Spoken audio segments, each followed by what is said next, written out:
Hey, salut à toi. Je suis de retour sur ma chaîne Absent Freestyle et je me suis dit que je faisais un petit coucou parce que en me rappelant de la dernière vidéo où je disais que j'allais soit traiter du sujet des courses ou de la gestion des courriers. Finalement, j'ai fait aucun des deux. J'ai plutôt fait quelque chose pour suivre les objectifs et les habitudes et pouvoir les planifier en réel sur le temps qu'on a en fait. Parce que je me suis rendu compte que j'avais des planeurs Donc j'ai essayé un planeur à l'année, planeur à 90 jours. Parce qu'avec le planeur à l'année, au bout d'un moment, je naviguais un peu en freestyle et j'ai perdu un petit peu la vue sur les vrais objectifs. Et je me rendais compte que je faisais plus du mouvement dans le vide que des actions ciblées sur ce qui était prévu. Et quand j'ai vu ça, je me suis dit, bon, bah, je vais essayer un planeur à 90 jours pour pouvoir rester plus focus. Et en faisant ça, en fait, alors certes, je restais plus focus, mais je perdais en information parce que certains objectifs sont très clairement étalés sur l'année.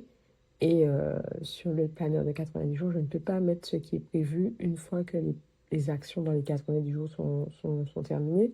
Ce qui fait qu'il faut bien stocker ces informations-là en quelque part. Donc, soit je le mets sur du papier, etc. Je ne retrouve pas forcément les papiers. Et donc, ça rend le suivi assez compliqué. Là, je me suis dit, je veux vraiment rester concentrée sur ce que j'ai prévu de faire. Et un outil me permettrait de faire ça, de pouvoir noter les éléments en plus, mais en même temps de ne pas avoir à gérer à tout ce qui est, de ne pas avoir à gérer tout ce qui est vu sur l'année, même si je peux le noter, et en même temps de pouvoir rester focus sur ce qui est à faire maintenant. Donc je me suis construit mon outil à moi. C'est pas encore complètement terminé. Pour l'instant, j'ai les objectifs dedans, j'ai mes habitudes, j'ai aussi des groupes en fait qui permettent de pouvoir se mettre à plusieurs personnes et de se soutenir. Parce que l'idée, c'est vraiment d'avoir un système anti-abandon dans le sens où on voit là où on va avec les objectifs. On a des habitudes aussi pour soutenir notre rythme. On a les groupes pour pouvoir se soutenir entre nous, etc., s'entraider dans l'avancement de ce qu'on fait, de nos objectifs.